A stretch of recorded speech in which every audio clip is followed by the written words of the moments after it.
Okay बच्चा बड़ी female reproductive system we have yesterday understood कि कैसे फीमेल रिप्रोडक्टिव सिस्टम में दोनों भी ब्लॉक्स में ओवरीज होती है और इनके जो ओवरीज ओव्यूल्स होते हैं ये बेसिकली इनके जन्म के पहले से ही होते हैं मतलब before they actually are born once they are into the mother's womb these are there इनको हम oocytes बोलते हैं ठीक है and each month one egg is basically delivered if that egg is fertilized by a, a sperm then obviously zygote formation will take place this zygote will keep on dividing and will land in the uterus where the development of the child will take place. Otherwise, along with the uterus, whatever flesh and blood has actually accumulated, along with the egg, it will flush out in terms of menstrual periods. Okay?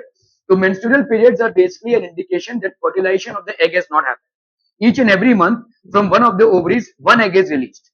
ठीक है ये एक egg release होता है ठीक है और ये फीमेल हेल्थ का एक बहुत बड़ा इंडिकेटर है क्योंकि फीमेल हेल्थ में प्रोजेस्टेरॉन और एस्ट्रोजन इन दोनों का बहुत सिग्निफिकेंट कॉन्ट्रीब्यूशन है दीज आर फीमेल हार्मोन्स ठीक है so if the periods are not happening regularly और may be there is insignificant gap ठीक है they are not happening on proper dates ठीक है इस तरीके का अगर दिखता है तो उसको फटाफट रेक्टिफाई किया जा सकता है ठीक है once they report it to the doctor automatically उनको रेक्टिफाई किया जा सकता है तो हार्मोनल इम्बैलेंस को रेक्टिफाई किया जा सकता है ठीक है मेल्स में ऐसा कोई सिस्टम नहीं है और अक्सर देखो males are generally subjected to an almost accidental death मतलब अचानक से आपने सुना रहेगा किसी को हार्ट अटैक आया वही मर गया ठीक है मतलब और बाद में पता चला भाई साहब उसकी आर्टरीज में बहुत बड़ा कंजेशन था 90% कंजेशन था और 95% कंजेशन था ठीक है कोई मतलब जीता जागता इंसान है और अचानक से कोलैप्स कर गया ऐसे बहुत सारा इंसिडेंट आप मेल्स में देखोगे ठीक है क्योंकि मेल्स में कोई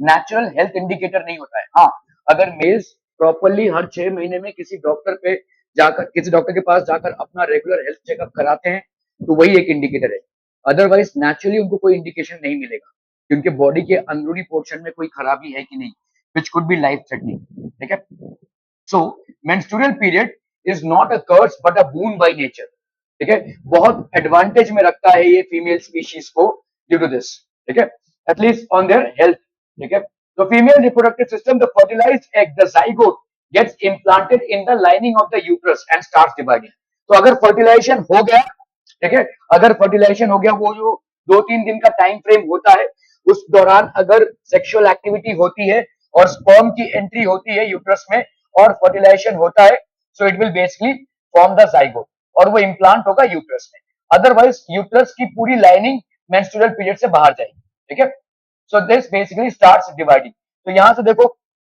this was the egg which was released and this was fertilized ठीक है this was fertilized तो यहाँ पे sperms आए this egg basically got on to the fallopian tube sexual activity हुई और sperms ने इसको basically fertilize किया अभी ये zygote बन गया अभी देखो ये zygote का डिवीजन चालू होगा 1 2 2 से 4 4 से 8 8 से 10 10 से 12 12 से 100 ऐसे धनाधन डिविजन होंगे और यही डिवीजन से आपके ऑर्गन्स और ऑर्गन सिस्टम्स निकलते हैं बेसिकली ठीक है तो ये हम सब की कहानी है ठीक है जो भी इस धरती पे पैदा हुए हैं उन सब की कहानी है they will basically land up in the uterus ये यूट्रस पे लैंड होगा ठीक है और वहां पे डेवलपमेंट होगा सो दिस इज इम्प्लांटेड ये यूट्रस जो है वो बच्चे का घर होगा यहां पे उसका पूरा डेवलपमेंट होगा ठीक है so the attachment of the fertilised egg और zygote to the wall of the womb at the start of pregnancy ठीक है इम्प्लांटेड मतलब यहां पे अटैच हो जाएगा ठीक है eight the start of pregnancy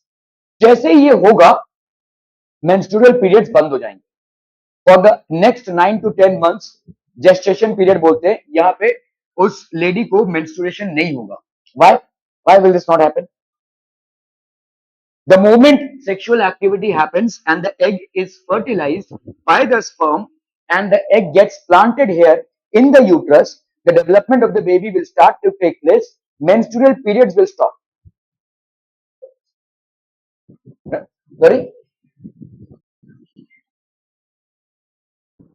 तो इनर लाइनिंग आपका किस लिए क्रिएट होता है फॉर इम्प्लांटिंग द बेबी और अगर इम्प्लांट नहीं हुआ है बेबी तो यही इनर लाइनिंग मेंस्ट्रुअल पीरियड से निकल जाता है ठीक है अगर भाई साहब यहाँ पे लैंडिंग हो गई है तो इसका मतलब अभी इनर लाइनिंग की जरूरत पड़ेगी ठीक है ये जो इनर लाइनिंग है इसकी जरूरत अभी पड़ने वाली है इसीलिए मेंस्ट्रुअल पीरियड्स बंद हो जाएंगे ठीक है और दूसरी बात क्या है कि अब एग्स रिलीज नहीं होंगे, now the eggs will not be release.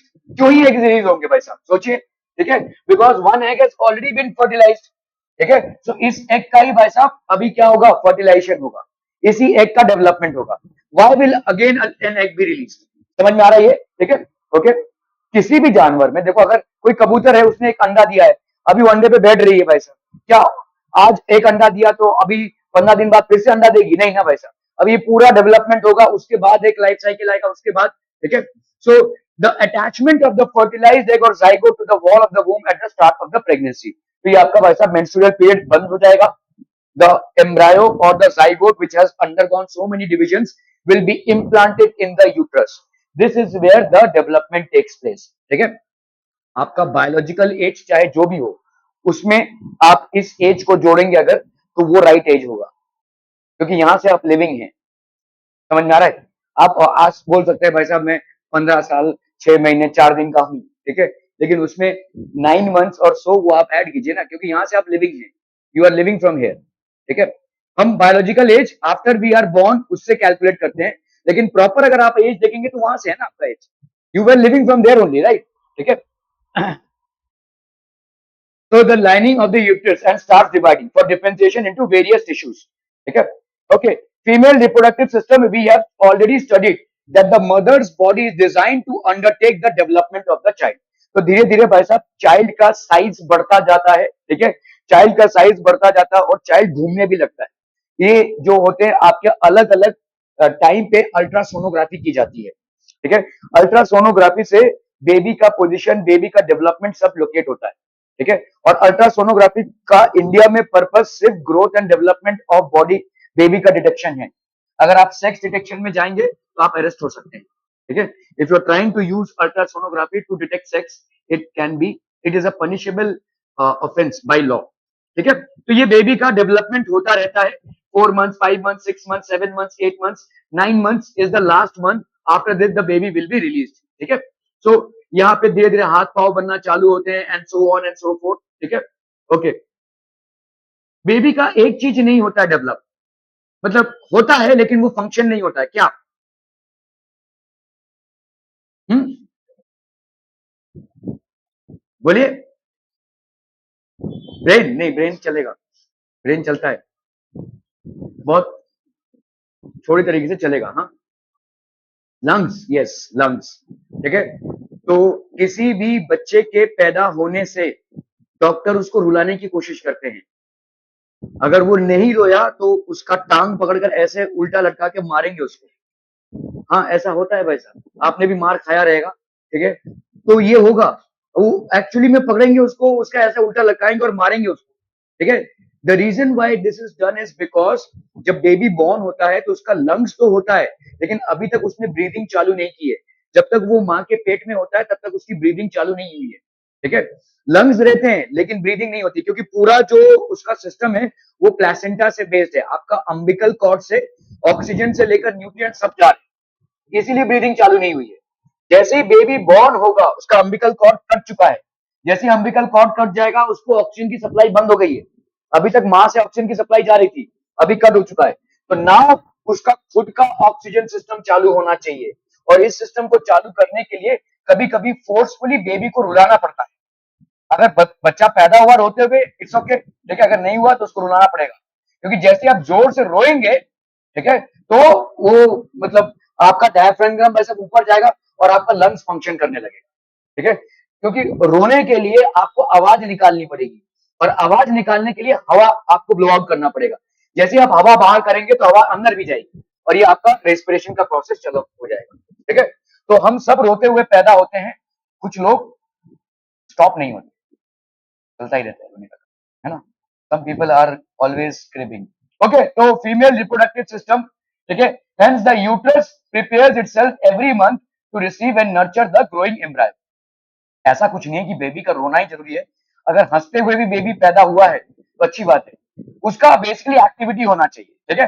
हंसे या रोए आवाज निकलनी चाहिए, आवाज निकलेगी तो ही भाई साहब उसका रेस्पिरेशन चालू होएगा।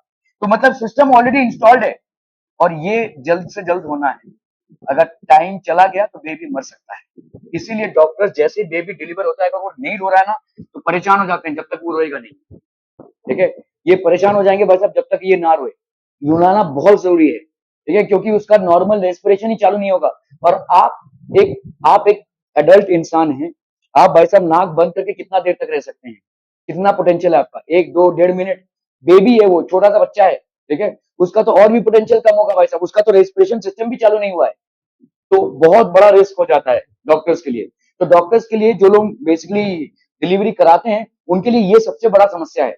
मतलब ये सबसे क्या बोलते हैं उसको, टेंशन वाला मामला है। This is when there is a high possibility of things going wrong.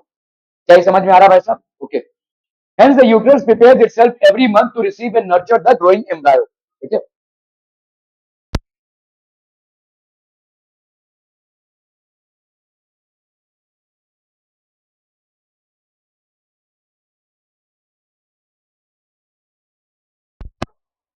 ठीक है? Hence the uterus prepares itself every month to receive and nurture the growing embryo. तो हर महीने में लेडीज में एक एग रिलीज होगा। तो जैसे ही एग रिलीज होगा, uterus will prepare for its implantation. ठीक है? अगर सेक्सुअल एक्टिविटी होती है और सेक्सुअल एक्टिविटी होने के बाद स्पर्म और एग में फ्यूजन होता है और वो वहां पे इम्प्लांट होता है, well and good. If not, then the entire thing will come out in terms of menstrual periods. ठीक है? The lining thickness and is richly supplied with blood to nourishing. तो यहां पे देखो, ये जो लाइनिंग है, ठीक है, this lining is basically richly supplied with blood vessels. ठीक है, यहाँ पे ब्लड वेसल्स का रिच सप्लाई है। यहाँ पे ब्लड वेसल्स का रिच सप्लाई है, ताकि जो यूट्रस या जो बेबी प्लांट हो यहाँ पे, उसको प्रॉपर न्यूट्रिशन मिल सके। ठीक है, so the lining thickens and it's richly supplied with blood to nourish the growing embryo. इसको नरिशमेंट मिलना बहुत जरूरी है। ठीक है, otherwise it will die out. The embryo gets nutrition from the mother's blood with the help of a special tissue called placenta. इसको अपन बोलेंगे भाई साहब प्लासेंटा। ये प्लासेंटा कभी कभी किसी किसी फीमेल में डेवलप नहीं हो पाता है। ठीक है, सो अलग अलग वो चीजें हम देखेंगे, लेकिन ये प्लासेंटा बेसिकली बेबी का घर है। ठीक है, टिश्यू कॉल्ड प्लासेंटा।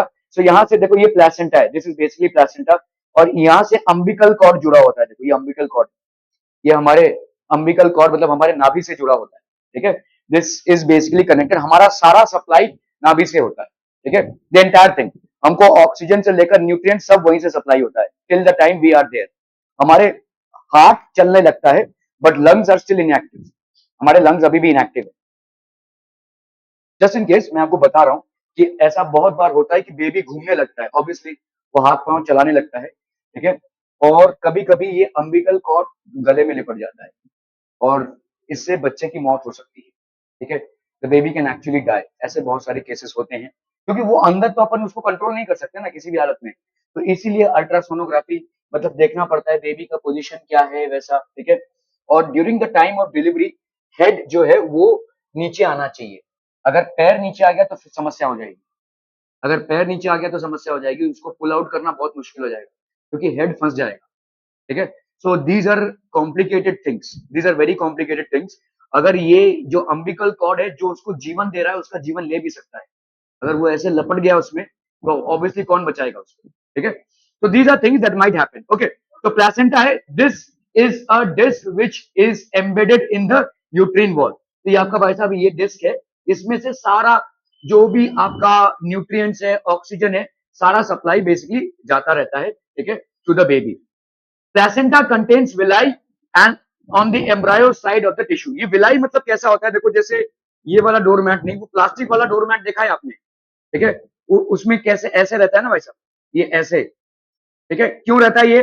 ताकि अगर आप अपना शूज, आपका शूज है ये, और जो गंदगी है वो इसमें अटक जाए, है कि नहीं? इसको अपन विलाई बोलते हैं, ताकि अब्जॉर्ब कर ले। आपकी आपके शूज में या आपके पैरों में जो गंदगी है, वो जब आप ऐसे करेंगे तो वो ज्यादा ज्यादा अब्जॉर्ब कर ले, इसको विलाई बोलते हैं हम। ठीक है, तो इसी तरह से प्लेसेंटा के इनर वॉल्स में ऐसे विलाई होते हैं, ताकि वो सारी चीजों को जो माँ के पेट में है उसको अब्जॉर्ब करके बेबी को सप्लाई कर सके। ठीक है, सारे न्यूट्रिएंट्स, सारा ऑक्सीजन वगैरह। ठीक है, placenta contains villi on the embryo side of the tissue, on the embryo side of the tissue. Finger like projection है, देखो ये फिंगर लाइक ऐसे प्रोजेक्शन है जो आपके डोर मैट्स वगैरह में होते हैं, ऐसे फिंगर लाइक प्रोजेक्शन है, ताकि उसमें जो है न्यूट्रिएंट्स और ऑक्सीजन सब फंस जाए, ये सारे मॉलिक्यूल्स फंस जाए। ठीक है, ताकि बेबी को सप्लाई मिलता रहे. On the mother side are blood spaces which surround the villi. This provides a large surface area for glucose and oxygen to pass. ठीक है, तो ये जो ग्लूकोज है और ऑक्सीजन है to pass from the mother to the embryo. ठीक है, तो जब तक डेवलपमेंट हो रहा है माँ से बच्चे को ये सारी चीजें मिलती रहेंगी. ठीक है, ग्लूकोज एंड ऑक्सीजन. ठीक है, तो दिस इज द फीटल, हम इसको वैसे फीटल बोलते हैं. यहाँ से आपका मेटर्नल, ये मेटर्नल साइड है. This is basically the maternal side and this is the foetal side. ठीक है, यहाँ से सारा ग्लूकोज ऑक्सीजन जो है तो बच्चे को मिलता रहेगा. ठीक है, so this is the actual process. तो आपका फीटल साइड हो गया और ये हो गया आपका मेटर्नल साइड. तो ग्लूकोज और ऑक्सीजन भाई साहब यहाँ पे मिल रहा है. ठीक है, are we clear on this one people? The developing embryo will also generate waste substances which can be removed by transferring them into the mother's blood through the placenta.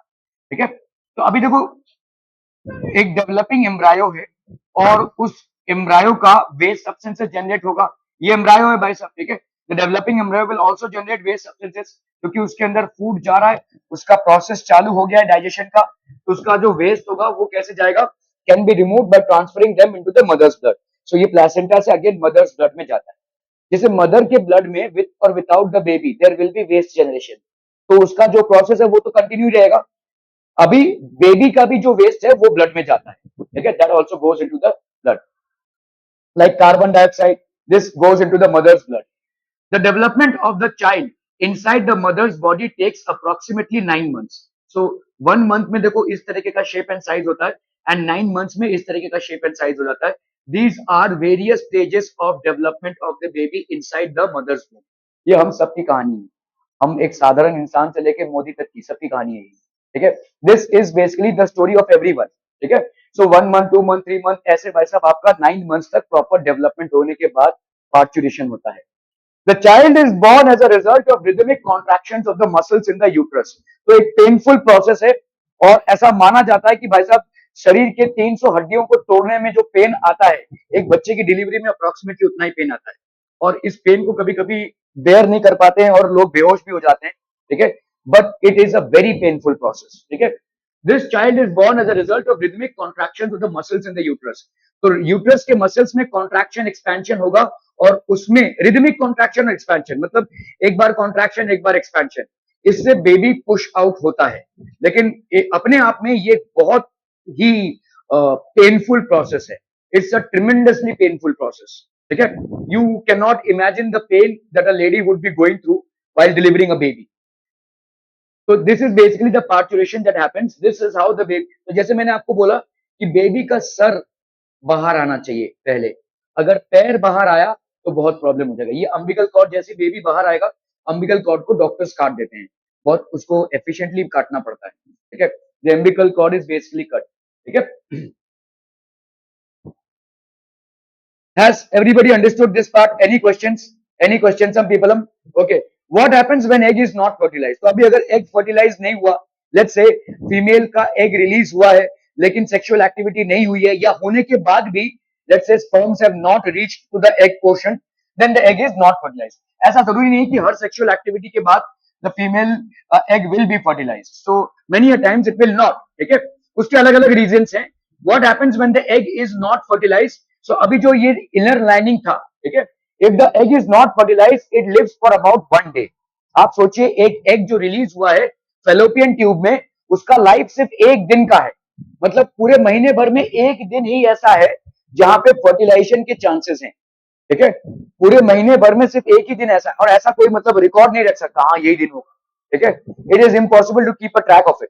तो महीने में जो एग रिलीज होता है fallopian tube से, it has got only a day for fertilization to take place. Okay, during that if sexual activity happens and if the sperms are actually able to reach there, then it will result in the formation of a zygote.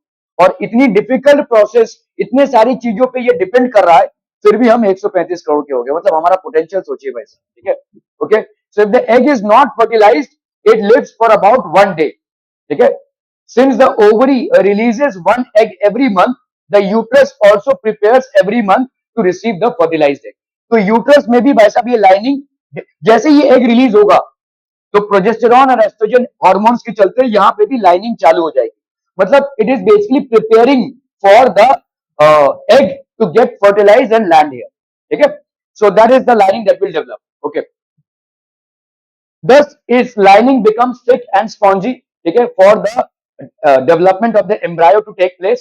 Okay, this would be required for nourishing the embryo if fertilization have taken place.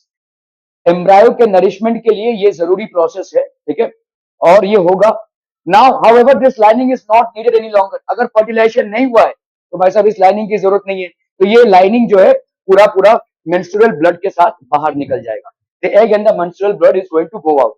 ठीक है, so it is not required. So if it is not required, so the lining slowly breaks and comes to the vagina as blood and mucus. Okay, and this is the menstrual cycle. Okay, this cycle takes place roughly every month and is known as menstruation. तो periods के हिसाब से आपके अलग अलग females के menstruation periods अलग अलग दिन होते हैं. तो ओव्यूलेशन का दिन है. देखो ये ओव्यूलेशन मतलब जब एग रिलीज होगा. ठीक है, egg is released here. So it is usually lasting for about 2 to 8 days. So the period can be anywhere between 2 to 8 days for females. Okay.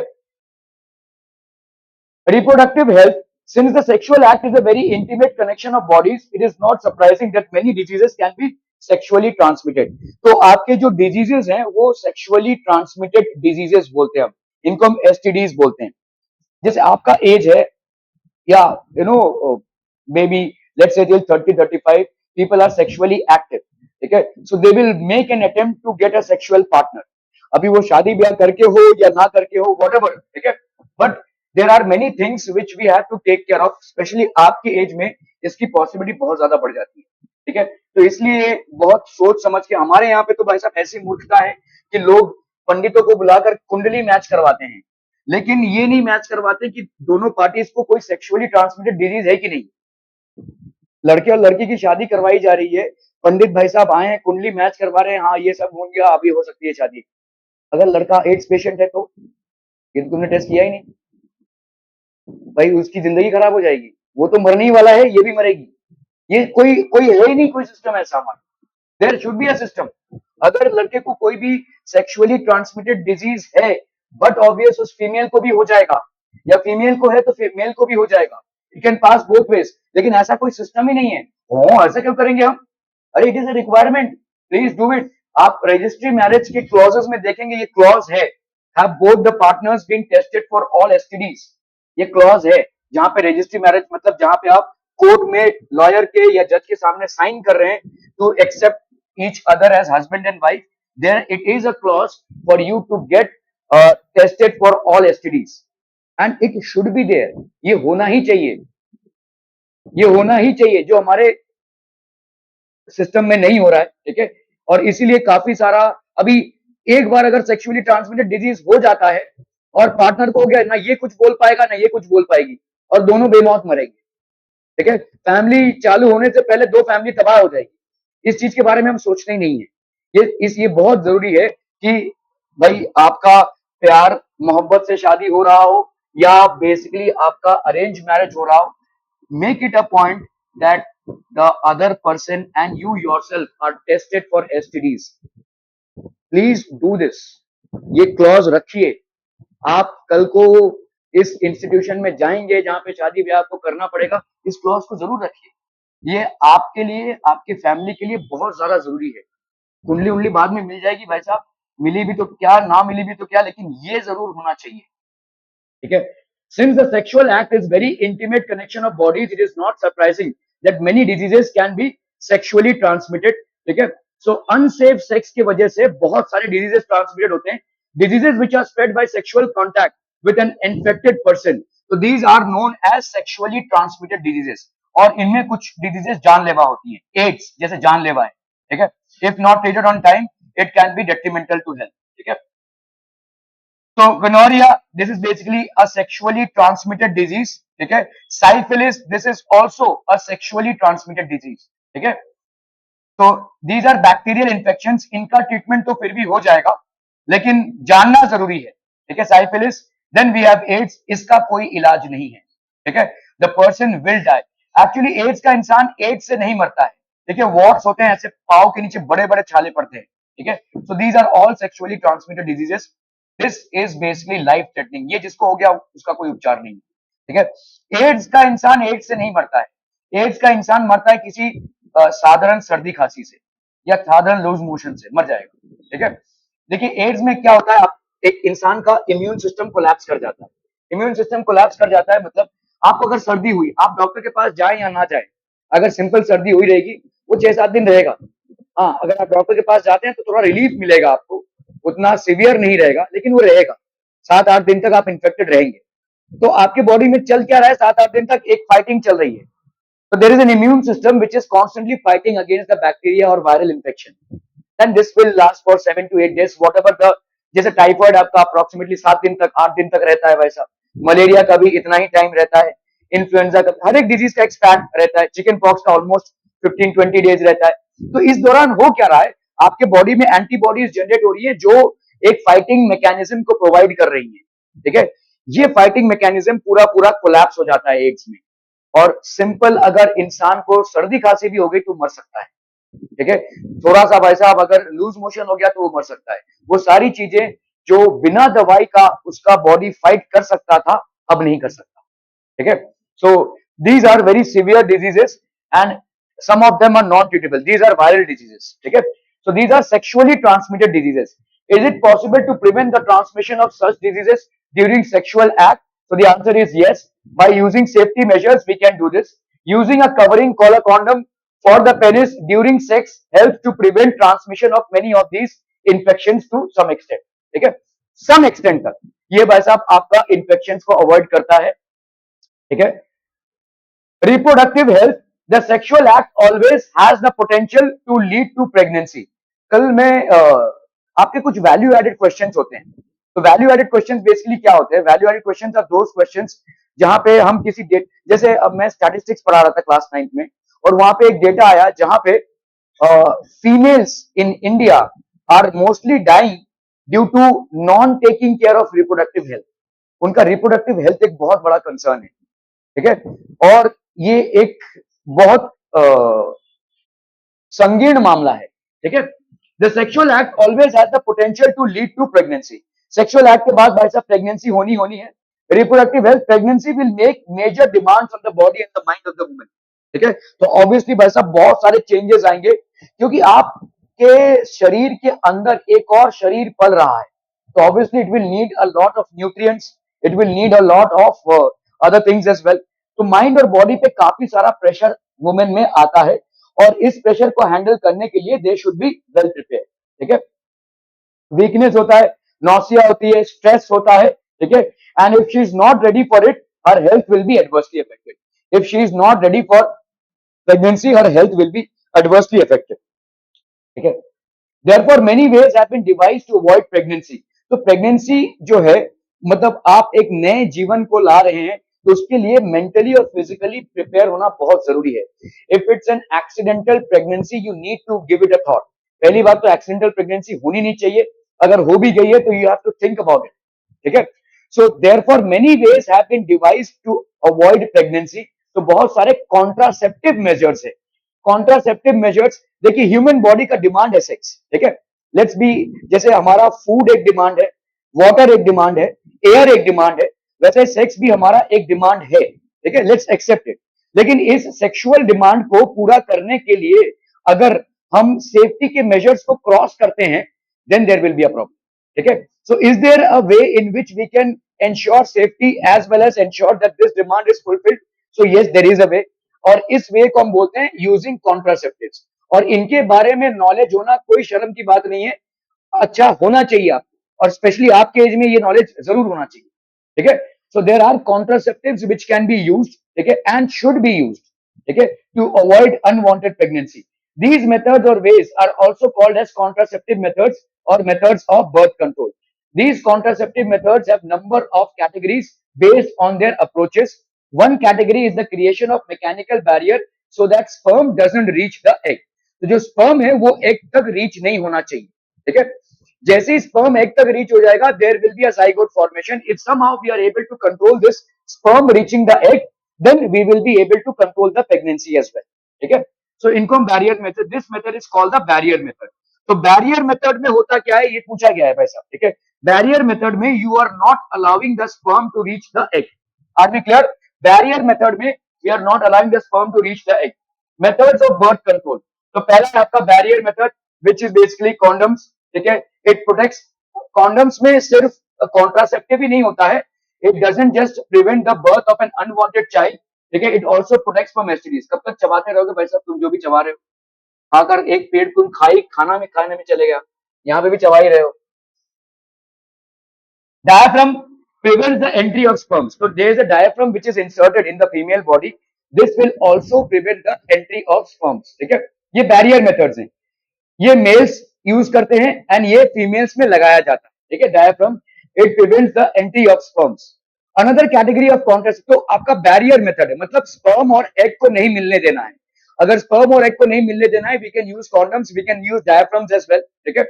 Another category of contraceptives acts by changing the hormonal balance of the body. Generally इसको avoid करना जरूरी है, ठीक है। जैसे एक tablet आता है, आई पिल बोलते हैं उसको, ठीक है, ये मतलब हार्मोनल बैलेंस को चेंज कर देता है। हार्मोनल बैलेंस को चेंज कर देता है मतलब, देखिए, फीमेल्स के बॉडी में एक प्रोजेस्टेरॉन और एस्ट्रोजन, ये दोनों जो हार्मोन्स हैं, they are basically supportive of pregnancy. तो लेट्स से एक सेक्सुअल एक्टिविटी हो गई है and the female is afraid that she might get pregnant, so she might consume I pill and all these things, uh, and it will control hormonal things, ठीक है। Specially ये सारे pills अगर consume करना है, डॉक्टर को consult करके करना, कंज्यूम करना अच्छा होगा। और ये जो कंज्यूम करते हैं, इससे क्या होता है, आपके हार्मोनल बैलेंस को चेंज करते हैं। हार्मोनल बैलेंस को चेंज करने से क्या होगा, प्रोजेस्टेरॉन और एस्ट्रोजन ये कंट्रोल करेंगे अनवांटेड प्रेगनेंसी को, ठीक है। So another category, तो अभी तक आपने देखा बैरियर मेथड, अभी आप देख रहे हैं contraceptives acts as changing the hormonal balance of the body so that the eggs are not release and fertilization can not occur. तो एग्स रिलीज ही नहीं होंगे और फर्टिलाइजेशन नहीं होगा। इसके दुष्परिणाम हो सकते हैं, ठीक है, आगे चलकर इसका साइड इफेक्ट हो सकता है। इसीलिए इन कॉन्ट्रासेप्टिव्स को यूज करने के पहले it's very important to consult a doctor, ठीक है, क्योंकि आपने अभी एग्स का रिलीज बंद कर दिया, लेकिन आगे चल के अगर if you are trying to get pregnant, then what, then there might be side effects, then if you want, then also the eggs are not getting released. So these are basically methods which have to be consulted with a doctor, okay. Another category of contraceptives acts by changing the, this method is called the chemical method. तो ये chemical method है, oral pills होते हैं ऐसे, ठीक है, oral pills होते हैं। these drugs commonly need to be taken orally by females as pills, ठीक है, they are taken orally by females as pills, ठीक है। however since they change hormonal balances, इसीलिए इनका साइड इफेक्ट भी हो सकता है, और साइड इफेक्ट शॉर्ट टर्म भी हो सकता है, लॉन्ग टर्म भी हो सकता है, ठीक है। अगर लॉन्ग टर्म हुआ, it can have adverse effects on health, ठीक है। अदर कॉन्ट्रासेप्टिव, तो अदर क्या क्या हो जाएगा, IUCD, intra uterine contraceptive device, ये इसको अपन कॉपर टी बोलते हैं। This is basically placed inside a female, तो ये कॉपर टी होता है, ठीक है। सो ये एक लूप होता है, कॉपर से बना हुआ होता है, it is placed inside the female's body, ठीक है। Again they can cause side effect due to irritation of the uterus. ये बहुत मेजर प्रॉब्लम नहीं करेगा, अगर इरिटेशन हो रहा है इसको निकाला भी जा सकता है। Again it will block the entry of sperms, ठीक है, it is placed inside the female's body. एक बहुत ही छोटा सा चीज होता है जिसको फीमेल रिप्रोडक्टिव सिस्टम में इंस्टॉल किया जाता है, so that the entry of sperms to that region doesn't happen, ठीक है। So again they can cause side effects due to irritation of the uterus, तो कभी कभी ये साइड इफेक्ट्स कॉज कर सकते हैं। Another approach to contraception is to avoid fertilization by blocking the paths of the male and female gametes. Such methods are called as surgical methods. थोड़े से painful हैं। इंडिया में एक टाइम आया था जब 1975 में, जब गवर्नमेंट को समझ में ही नहीं आ रहा था भाई साहब करे तो करे क्या, ऐसा पॉपुलेशन एक्सप्लोजन हो रहा है, ठीक है। गांव खेड़े में बहुत सारे कार्यक्रम चलाए गए, बहुत सारे लोगों ने जागरूकता, मतलब गवर्नमेंट से जाकर जागरूकता फैलाने की कोशिश की गई कि भाई साहब 6 हो गए, 7 हो गए, काफी हो गया, अभी बंद करो कार्यक्रम, ठीक है। लेकिन चालू ही था कार्यक्रम, लोग बच्चे पैदा किए जा रहे हैं और भारत का पॉपुलेशन बहुत ज्यादा बढ़ रहा था। सो तभी इंदिरा गांधी के टाइम पे फोर्सफुल सर्जिकल मेथड्स किए गए, मतलब जबरदस्ती का लोगों को उठाकर उनकी नसबंदियां कराई गई, ठीक है। मेरे हिसाब से ये सही तरीका था। अगर ये इम्प्लीमेंट होता था तो आज हम शायद कुछ कंट्रोल पा लेते थे पॉपुलेशन पे, ठीक है, अगर ये चलता था। लेकिन ह्यूमन राइट्स ने फिर दावा ठोक दिया, भाई साहब ऐसा नहीं कर सकते आप, ठीक है, how can you do this, ठीक है। तो सर्ज आप एडवाइस दे सकते हैं लोगों को, बट आप ये ऐसा कर नहीं सकते, चाइना में भी देखो वन चाइल्ड पॉलिसी लॉन्च हुई और इतनी सक्सेसफुली लॉन्च हुई है कि आज वो सेकंड नंबर पे आ गए पॉपुलेशन में। In the next 10 years they are going to go further down. One child policy उन लोगों ने कैसे लॉन्च की कि हाँ ठीक है, आपको 2 बच्चे करने कीजिए, 50 करने आप कीजिए, एक बच्चे से ज्यादा जिसका होगा उसके ऊपर अनवांटेड टैक्सेस लगना चालू हो जाएंगे। दूसरे बच्चे के एडमिशन के लिए स्कूल में आपके जूते घिस जाएंगे भाई साहब, स्कूल में एडमिशन ही नहीं होगा, हाई फीस लगेगा, ये वो, ऐसे तमाम तरीकों से प्रेशर बनाया गया है ताकि भाई साहब आप दूसरा बच्चा करें ही ना। वन चाइल्ड पॉलिसी उन्होंने अडॉप्ट की है और they are successful. Indira Gandhi के टाइम पे सर्जिकल मेथड्स जबरदस्ती कराने की कोशिश की गई, मतलब गांव खेड़े में लोगों को उठाया जाने लगा और उनकी नसबंदियां कराई जाने लगी। जो लोग 5-6 बच्चे पैदा कर चुके हैं ऑलरेडी, उनकी नसबंदियां होने लगी और ह्यूमन राइट्स ने भाई साहब केस ठोक दिया, ये गलत है। कुछ कुछ 6-7 महीने ये चला और उसके बाद बहुत बड़ा केस हो गया। मतलब गवर्नमेंट पे भी केस ठोक दिया गया कि ये गलत है भाई साहब, ठीक है। लेकिन मेरे हिसाब से ये सही तरीका था, और किस तरह से समझाएं भाई साहब, ठीक है। This was the way to basically control population. Had it been implemented we would have been further down, today we are at the top in terms of population. और आपके जीवन में जो स्ट्रगल है ना, ठीक है, वो इस वजह से है। ये जो रायता फैला हुआ है पहले से, आप सिर्फ उसको साफ कर रहे हैं, काम तो कोई और करके गया, ठीक है। तो मेल्स में होती है भाई साहब vasectomy, removal of small portions of vas difference. तो यहाँ पे स्मॉल पोर्शन मतलब आपका जो स्पर्म का रिलीज है वो बंद हो जाएगा, ठीक है। सो वास्ट डिफरेंस, यहाँ पे देखो ये जो कट्स हुए हैं, इसको ऐसे कट करके ऐसे कर दिया गया, इसको ऐसे कट करके ऐसे कर दिया गया। So the sperms will not be release from the penis, ठीक है।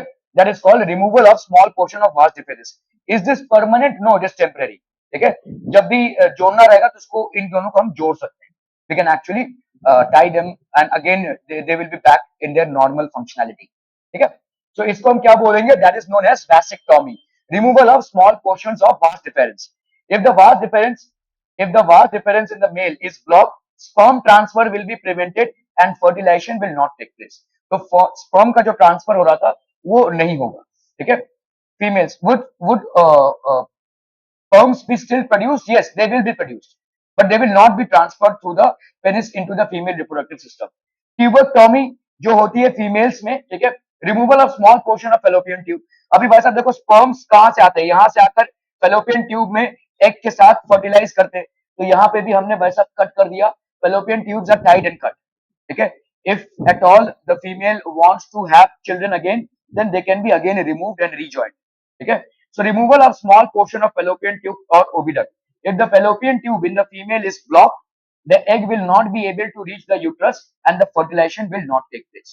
So these are certain surgical methods in order to do birth control. ठीक है? While surgical methods are safe in the long run, surgery itself can cause infections and other problems if not performed properly. ठीक है? तो ये surgical method long run के लिए सही है, लेकिन थोड़ा सा पेन, थोड़ा सा इरिटेशन, ये सब हो सकता है, हॉस्पिटलाइजेशन होगा, ऐसे तमाम तरीके हैं, ठीक है। तो इसको ठीक से करना जरूरी है। Surgery can also be use for removal of unwanted pregnancies, जिसको हम अबॉर्शन बोलते हैं, ठीक है। अनवांटेड प्रेगनेंसीज मतलब हो सकता है कि both the couples are not in the favour of producing the child as of now, ठीक है। अनवांटेड प्रेगनेंसी या अबॉर्शन लीगल है, ठीक है, लेकिन एक टाइम तक है, जब तक मतलब इंसान को खतरा नहीं है, ठीक है। जो माँ है, जब तक उसके जीवन को खतरा नहीं है तब तक हम अबॉर्शन करा सकते हैं, उसके बाद नहीं, ठीक है। Surgery can also be use for the removal of unwanted pregnancies, ठीक है। अनवांटेड प्रेगनेंसीज में हम सर्जरी करके बच्चे को अनचाहे गर्भ को निकाल सकते हैं। Such surgeries may be misuse by people. Problem हमारे देश में ये है कि सर्जरी कराने के बाद मतलब सर्जरी जनरल लोग इसलिए करा रहे हैं कि ये गर्ल चाइल्ड है, ठीक है, दैट इज फीमेल इनफेटिसाइड, उसकी वजह से बता रहे हैं कि भाई साहब हमको अबॉर्शन कराना है, लेकिन बता नहीं रहे ये रीजन है, लेकिन रीजन वही है। तो इसीलिए गवर्नमेंट को बहुत देखना पड़ता है कि एक्चुअली ये सही रीजन है या नहीं, ठीक है। अनवांटेड प्रेगनेंसी के लिए कोई भी सर्जरी करा सकता है। दूसरा एक और है कि अगर अल्ट्रासोनोग्राफी में पकड़ा गया कि जो चाइल्ड है वो ज्यादा दिन बचेगा नहीं, अगर पैदा भी हो गया, कॉम्प्लेक्सिटीज हैं, ठीक है, तो भी आप you can get rid of the child by abortion. ऐसे मेडिकली अगर डॉक्टर ने लिख दिया कि this child will be a burden for parents, will not be able to live a normal life, और ऐसे ऐसे कॉम्प्लेक्सिटीज हैं, तो आप you can get rid of the child, ऐसा होता है, ठीक है। but people generally misuse and get rid of the girl child. Okay, that is basically where approvals are required for the termination of unwanted pregnancies. Okay, तो भाई साहब अगर girl child है तो get rid of it by abortion और boy child है तो don't. So as happens in illegal sex selective abortion of female fetuses. ठीक है, तो फीमेल fetuses को फेंक दिया जाता है या गेट rid कर दिया जाता है. आपने जैसे इंडिया और ब्राजील के सेक्स रेशियो में भाई साहब पढ़ा ही है कि how Brazil has maintained their sex ratio so well और इंडिया में तो डिजास्टर है. ठीक है, in some states like Haryana it's a complete disaster. Reproductive health for a healthy society female sex ratio must be maintain. और हम फिलहाल बहुत बुरी तरह से इसमें मार खा रहे हैं. ठीक है, because of reckless female foeticides child sex ratio is declining at an alarming rate. तो चाइल्ड सेक्स रेशियो भाई साहब डिक्लाइन हो रहा है. ठीक है, फीमेल फीटिसाइड मतलब फीमेल के फीटस को मार दिया जाता है. Illegal killing of foetus. Parental sex determination has been prohibited by law. ठीक है, prenatal sex sorry prenatal sex मतलब अभी बच्चा पैदा नहीं हुआ है, बच्चे का डेवलपमेंट चालू हुआ है जस्ट माँ के पेट में, और अगर हम उसके सेक्स को डिटरमिन करने की कोशिश कर रहे हैं, that is called prenatal sex determination. It is considered as illegal by law. ठीक है, it is prohibited by law. ठीक है, अगर कोई देखो ये अल्ट्रासोनोग्राफी है, दिस इज बेसिकली अल्ट्रासोनोग्राफी. इसमें बच्चे का पिक्चर आता है और उस बच्चे के पिक्चर को देखकर हम समझ सकते हैं इट इज अ मेल और अ फीमेल. और अगर कोई मतलब ऐसे तो जो लोग अल्ट्रासोनोग्राफी करते हैं उन लोग सिर्फ इसलिए करते हैं और बताते हैं कि आपके बच्चे का हेल्थ ठीक है या खराब है या सर्टेन प्रिवेंटिव मेजर्स, वो लोग डॉक्टर को रिपोर्ट भेजते हैं अल्ट्रासोनोग्राफी के बाद. आपको नहीं बताएंगे वो. ठीक है, अगर आपने उनसे पूछने की कोशिश की तो they can report it to police and you can get arrested. ठीक है, हालांकि अंडर द टेबल बहुत सारा कुछ चल रहा है अभी भी. ठीक है, बट जो लॉ है वो मैं बता रहा हूँ. ठीक है, ये जो अल्ट्रासोनोग्राफी है, अगर आप विदेशों में जाएंगे आउटसाइड इंडिया, अल्ट्रासोनोग्राफी क्या जो डॉक्टर है वो खुद ही आपको बता देंगे पेरेंट्स को कि लड़का है या लड़की, क्योंकि वहां पे ऐसी मानसिकता है नहीं कि लड़की है तो भाई साहब इसको मार दो या लड़का है तो इसको रखो. ये ऐसी मानसिकता से पीड़ित नहीं है वो लोग. वो वॉलंटरली आपको बता देंगे चाइल्ड का सेक्स. इंडिया में ये प्रोहिबिटेड है. Prenatal sex determination. Prenatal sex determination means that the uh, that trying to determine the sex of the child even before the child is born. It is prohibited by law. It is a criminal offense. You can be jailed for the same. ठीक है, reproductive health human population has to be controlled. ठीक है, तो ये एक बहुत बड़ा मामला है कि ह्यूमन पॉपुलेशन को तो भाई साहब कंट्रोल करना बहुत जरूरी है. और इसके लिए ये सब तमाम तरीकों से हम ह्यूमन पॉपुलेशन को बेसिकली कंट्रोल करने की कोशिश कर रहे हैं. ठीक है, सक्सेस नहीं हुआ है but may be somewhere down the line success will be achieve. Okay, any questions pertaining to the chapter, anything that is crossing your mind with regards to the chapter? ऐसा कुछ भी चीज है? नहीं, नहीं, जाने दिया जाए. सही है, फिर क्या करना है.